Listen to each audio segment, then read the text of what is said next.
3월 5일 금요일 새벽 2부 기도회를 시작하겠습니다. 찬송가는 259장 예수 십자가에 흘린 피로써 259장입니다.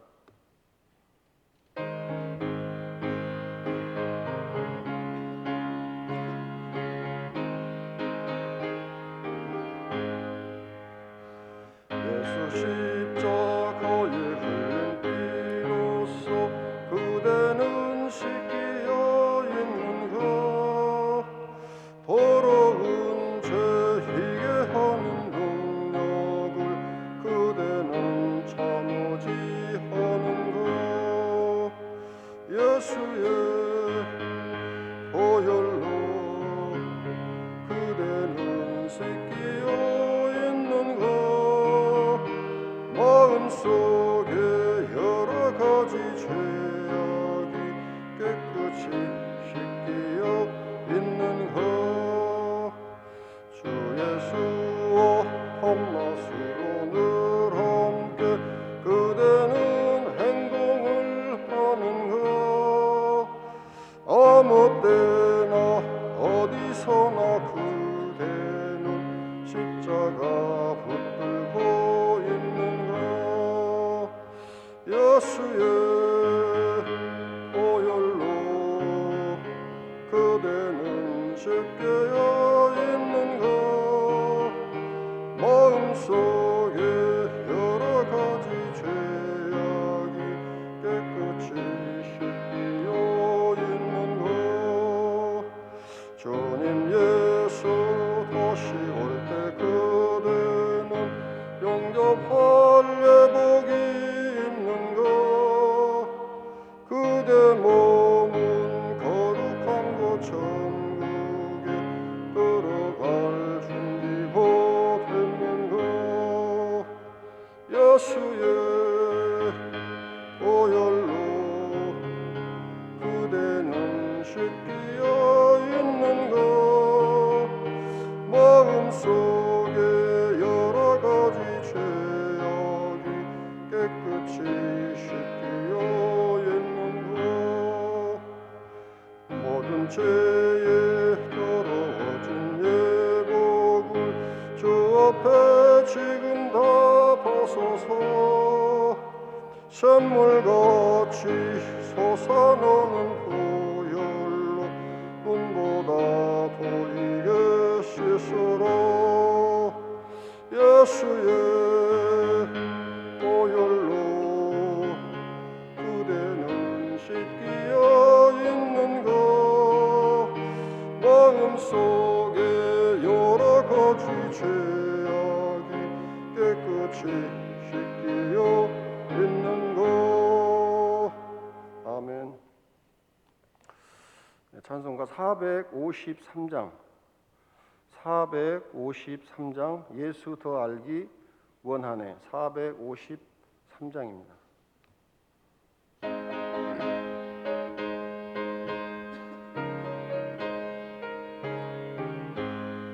예수 더 알기 원하네. 그가 더 넓은 은혜와 계속해 주신 사랑을 간절히 알기 원하네. 내 평생의 소원, 내 평생의 소원, 계속해 주신 사랑을 간절히 알기 원하네. 성령이 스승 되셔서 진리를 가르치시고 거룩한 뜻을 깨달아 예수를 알게 하소서. 내 평생의 소원, 내 평생의 소원, 계속해 주신 사랑을 간절히 알기 원하네. 성령의 감화 받아서 하나님 말씀 배우니 그 말씀 한 절 한 절이 내 맘에 겨운 태도도 내 평생의 소원,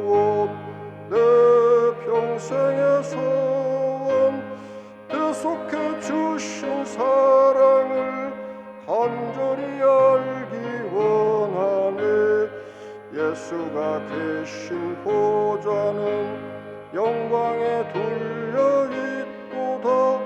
평화의 왕이 오시니 그 나라 왕성하도다. 내 평생의 소원, 내 평생의 소원, 계속해 주신 사랑을 간절히 알기 원하네. 아멘.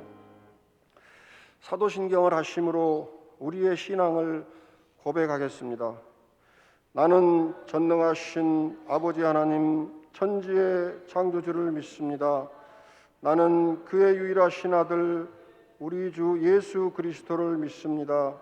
그는 성령으로 잉태되어 동정녀 마리아에게서 나시고 본디오 빌라도에게 고난을 받아 십자가에 못 박혀 죽으시고 장사된 지 사흘 만에 죽은 자 가운데서 다시 살아나셨으며 하늘에 오르시어 전능하신 아버지 하나님 우편에 앉아 계시다가 거기로부터 살아있는 자와 죽은 자를 심판하러 오십니다. 나는 성령을 믿으며 거룩한 공교회와 성도의 교제와 죄를 용서받는 것과 몸의 부활과 영생을 믿습니다. 아멘. 임승현 목사님 나오셔서 말씀 전해 주시겠습니다. 네, 오늘 함께 나눌 하나님의 말씀은 구약성경 시편 55편 1절에서 11절까지 말씀입니다. 구약 841페이지 정도에 있습니다.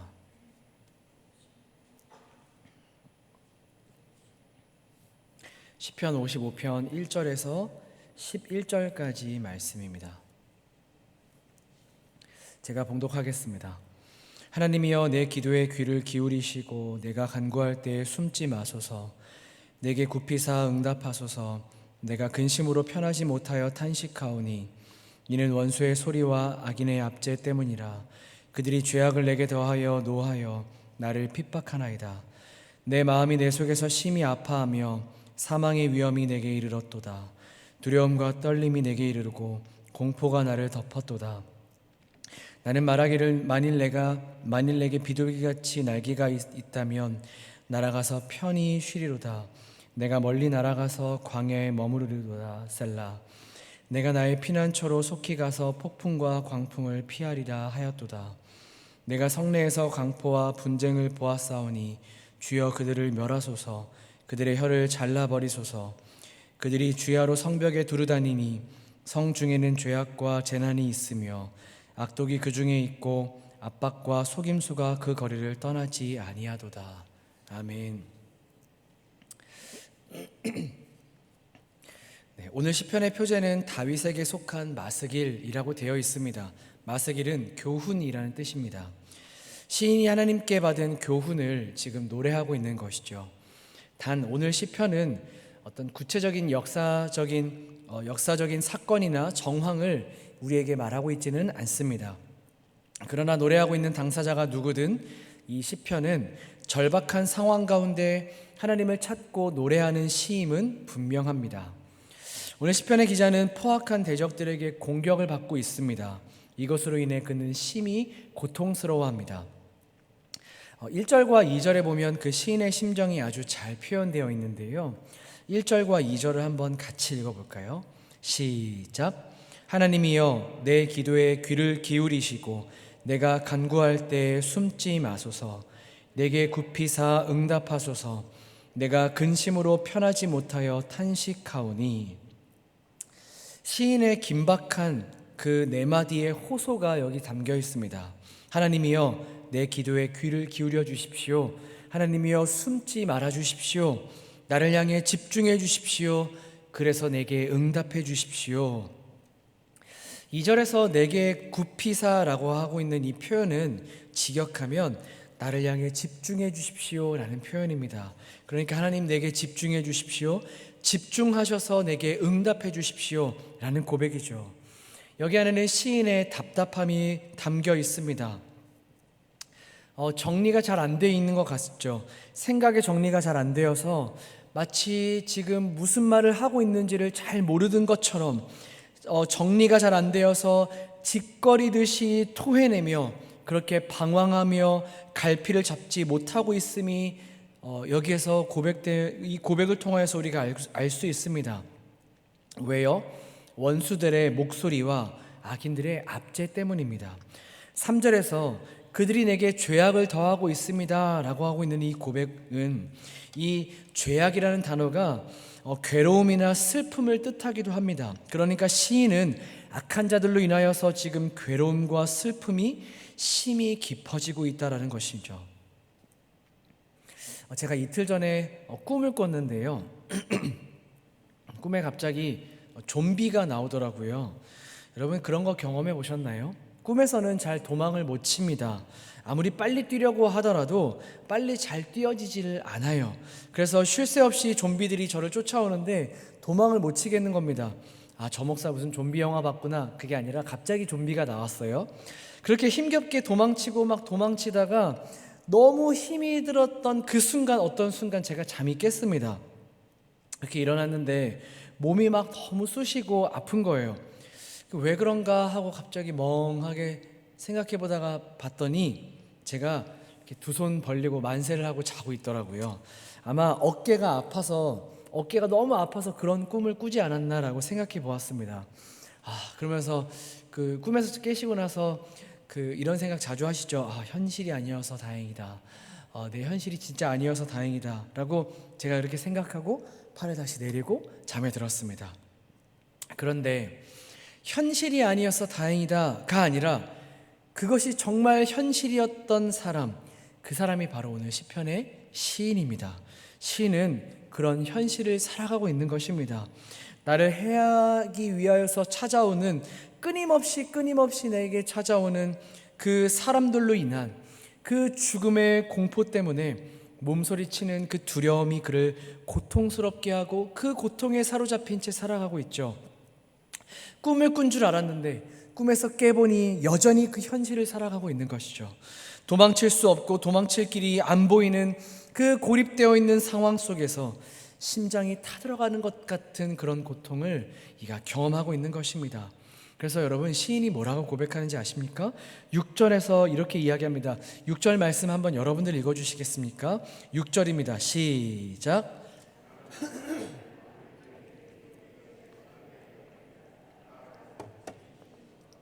네, 시인이 갑자기 비둘기라고 이야기하고 있습니다. 비둘기는 히브리어로 요나입니다. 그러니까 비둘기처럼 이라는 것은 요나처럼 이라는 말이죠. 여러분 요나 기억하십니까? 제가 저녁 예배 그 설교 순서가 되었을 때 요나서 말씀을 가지고 계속 말씀을 나누고 있었습니다. 기억 안 나시죠? 네, 저도 하도 오래돼서 기억이 안 날 지경입니다. 도대체 언제 저녁 예배를 다시 설교를 해서 요나서를 여러분들과 함께 말씀을 나눌지 잘 모르겠는데요. 어쨌든 니느웨로 가야 했던 요나가 다시스로 도망갔죠. 그 이야기를 우리가 오늘 이 고백을 통하여서 우리가 떠오르게 됩니다. 요나에게 니느웨란 아주 저주스러운 나라였습니다. 쳐다보고 싶지도 않고 저주받아서 그 나라가 완전히 망했으면 좋겠다라고 이야기하는 그런 나라. 그런데 그런 나라에 가서 구원을 말하라니요, 하나님의 용서를 말하라니요, 하나님께서 너희 그 백성들을 구원하겠다는 이 이야기를 말하라니요, 차라리 죽겠습니다. 그래서 현실로부터 도망쳐서 정반대인 다시스로 도망갑니다. 여러분, 시인의 열망이 마치 그런 것입니다. 도망가고 싶은 것입니다. 도망가서 이 현실을 마주하고 싶지 않은 것이죠. 그런데 그렇게 도망쳐서 도착하고 싶은 곳이 예상 밖입니다. 7절인데요. 내가 멀리 날아가서 광야에 머무르리로다. 시인은 하룻밤 안전하게 머물며 거할 장소로 광야를 생각하고 있습니다. 원수와 악인의 광포함 속에서 살아가느니 차라리 광야에서 머물고 싶다라는 것이죠. 아무도 없는 척박한 곳, 차라리 그런데 그 광야가 훨씬 더 편하겠다. 나는 그 광야에서 하룻밤을 머무는 게 훨씬 좋겠다라고 고백하고 있는 것입니다. 이런 생각 한 번쯤 해보지 않으셨습니까? 아무도 없는 척박한 곳, 아무도 없는 그곳이 혼자 있는 것이 낫겠다. 도저히 못 살겠다. 다 버리고 도망치고 싶다. 여러분, 저는 교회 안에서 연세가 지긋하신 우리 어른 성도님들을 뵈면 이런 생각을 자주 합니다. 나도 이렇게 신앙생활하면서, 나도 이 세상 속에서 그리스도인으로 살아가면서 도망치고 싶을 때가 이렇게 많은데, 연세가 지긋하신 우리 성도님들 얼마나 많이 도망치고 포기하고 싶은 순간이 많으셨을까 생각하곤 합니다. 물론 우리가 천국을 기쁨으로 소망하고 살아가지만 때로는 마치 체념하는 심정으로 차라리 빨리 천국 갔으면 좋겠다, 차라리 빨리 완성될 하나님의 나라가 이 땅 가운데 임했으면 좋겠다, 이렇게 생각할 때가 인생의 여정 가운데 참으로 많다라는 것이죠. 여러분, 이 고통이 시인을 그런 극한의 자리로 내몰고 있다라는 것을 우리가 보게 됩니다. 그래서요, 그가 어떻게 됐는지 아십니까? 극한 분노에 이르게 됩니다. 9절부터 11절까지 시인은 분노하며 명령함으로 이렇게 소리칩니다. 주님, 저들을 삼켜버려 주십시오. 그들의 혀를 잘라내 주십시오. 이 악독과 압박과 속임수로 가득한 저 악인들을 쓸어내 버리십시오 라고 명령형으로 그렇게 고백합니다. 이토록 시인이 분노하고 저주하고 그 마음이 정리가 잘 되지 않아서 방황하고 갈피를 못 잡고 있는 또 하나의 이유가 바로 그 뒤에 등장하는데요, 어찌 보면 자신을 죽이려고 하는 악한 자들보다 더 이 시인을 괴롭게 하는 이유가 되는 그 한 사람이 등장합니다. 우리가 오늘 함께 나누지 않았지만 12절 13절 말씀인데요, 우리 12절 말씀은 여러분들이 읽어주시고 13절은 제가 읽어보겠습니다. 12절입니다. 시작.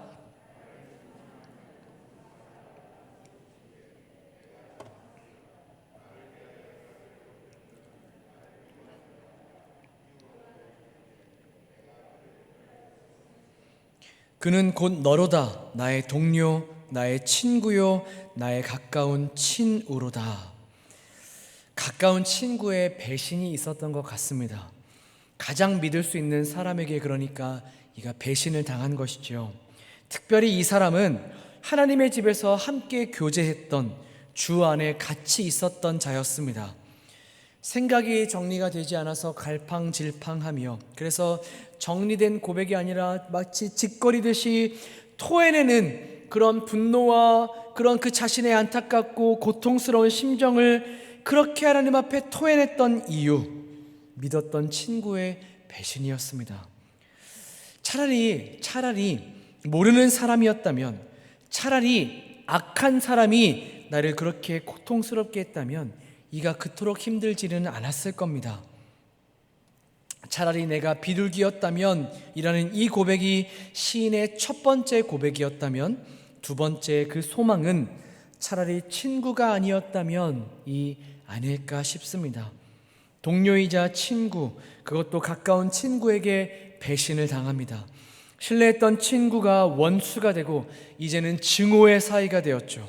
함께 비밀을 나눌 만큼 친밀한 우정을 나누는 사이였고, 성전에서 함께 예배했으며 신앙에 대한 고민과 삶의 이야기를 주고받았던 이 벗이 자신을 배신하고 반역자가 된 것입니다.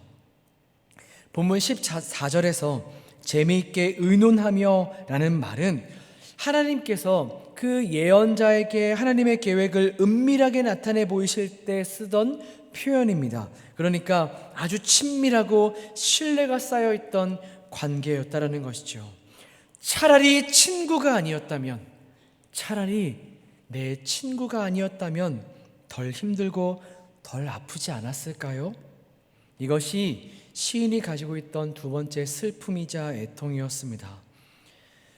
나를 핍박하고 압제하는 원수들에게 둘러싸여서 차라리 내가 비둘기였다면 아무도 없는 그 광야, 황량한 광야에서 내가 하룻밤을 편하게 보냈을 텐데 라고 한탄하고 있고, 가장 믿을 만한 벗에게 배반을 당하여 이제는 원수가 되어 차라리 친구가 아니었다면 이라고 그 시인이 고백하고 있습니다. 여러분, 이 시인의 고통이 공감이 되십니까? 이 시인의 고통이 이해가 되십니까? 사랑하는 성도 여러분, 지금 나의 생명을 위협하는 그런 사람이 내 주변에 없다 할지라도, 배신한 친구가 없어도 누구나 이 시인이 메고 있는 인생의 무거운 짐을 지고 살아갑니다. 각자의 상황에 따라, 환경에 따라 그것이 조금씩 다르다 할지라도 누구나 다 인생의 무거운 그 무게를, 그 짐을 메고 살아갑니다. 차라리 이랬으면, 차라리 저랬으면 얼마나 좋았을까, 그런 헛된 희망과 후회가 우리의 인생에 가득합니다. 그래서 오늘 시인의 한숨이 우리가 공감하는 것이 아닌가 생각해 봅니다. 사랑하는 여러분, 그런 후회와 한숨과 한탄이 그의 마음 가운데 가득할 때, 그때 그 오늘 시인이 한 선택과 행동이 무엇인지 아십니까? 그때 그가 비록 그런 한탄과 그런 후회와 그런 그 애통과 그런 분노와 그런 악인들을 향한 그런 그 강한, 그 강렬한 분노, 그 분노가 그 마음 가운데 가득했다 할지라도 그가 결국 한 선택과 행동이 무엇이었을까요? 차라리 비둘기였다면, 차라리 친구가 아니었다면 여기서 그치지 않습니다.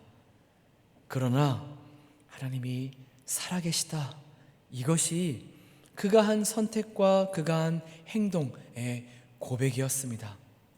세상의 모든 것이 변해도 변하지 않는 분, 모든 관계가 다 끊어진다 할지라도 절대로 그 관계를 놓지 않으시는 분, 하나님이 살아계셔서 이와 함께하고 계시다라는 고백이지요. 그래서 22절 말씀에 그가 이렇게 고백할 수 있는 것입니다.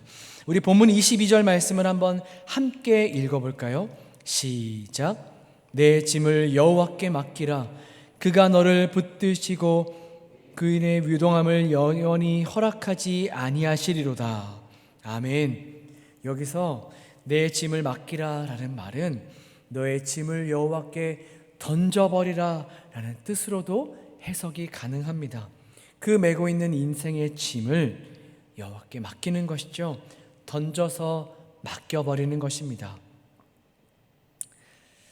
여러분 들으신 적이 있겠지만 세계에서 가장 높은 히말라야 산맥에는 8,000m가 넘는 그 봉우리가 14개가 있습니다. 이를 가리켜서 14좌라고 말하는데요.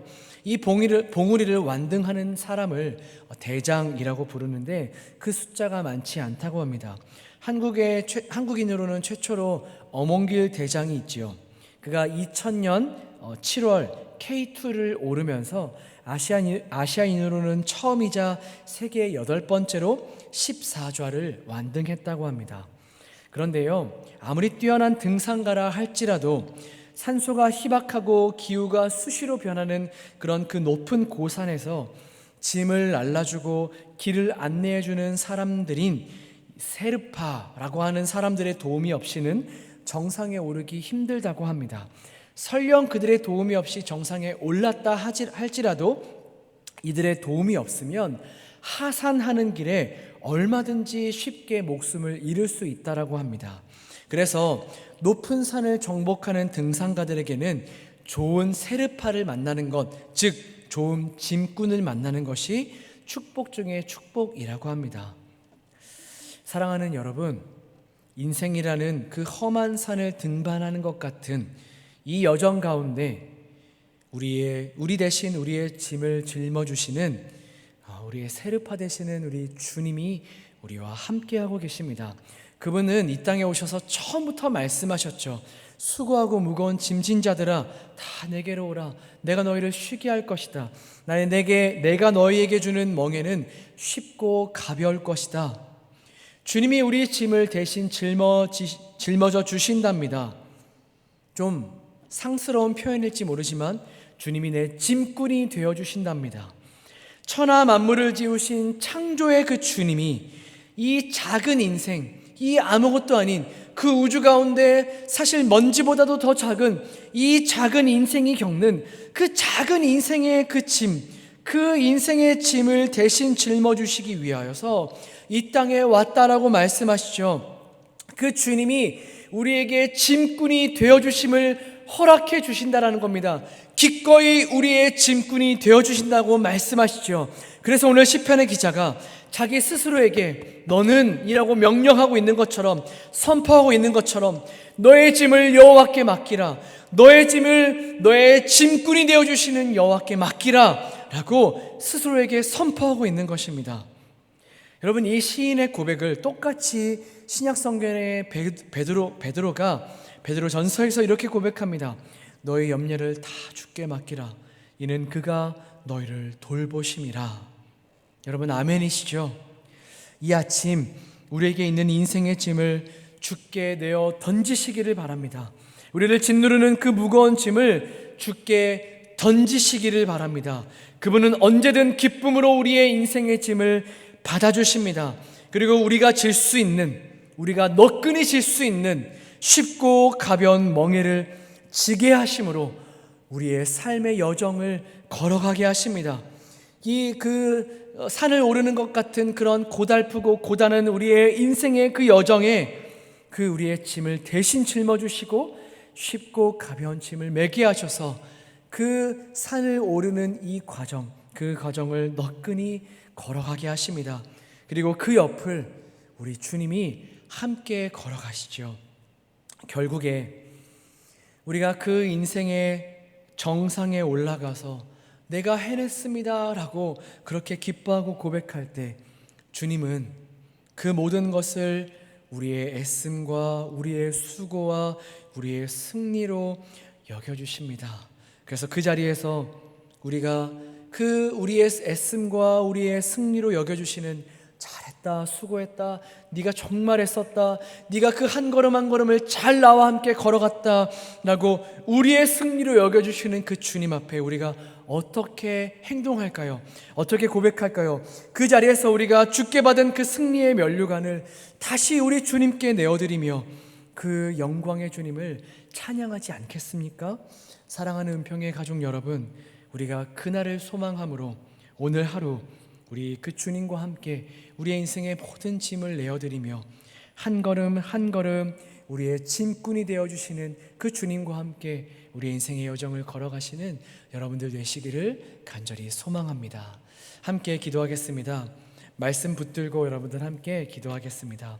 여러분들의 인생의 그 짐을 여호와께 맡기시는 이 아침, 이 기도의 시간이 되었으면 좋겠습니다. 또한 몇 가지 기도 제목 가지고 함께 기도합니다. 담임 목사님을 위하여서, 우리 교회를 위하여서, 우리 나라와 민족을 위하여서, 그리고 선교사님을 위하여서 특별히 이 시간에 기억나는 그 인생의 힘겨운 짐을 지고 걸어가는 우리 그 고통스러운 육체를 가지고 기도하고 눈물 흘리고 살아가는 우리의 환우들을 위하여서 기도해 주시기를 바랍니다. 그렇게 기도해 주시고 여러분들 각자 가지고 나오신 기도 제목들을 가지고 기도하시다가 돌아가시도록 하겠습니다. 함께 기도하겠습니다.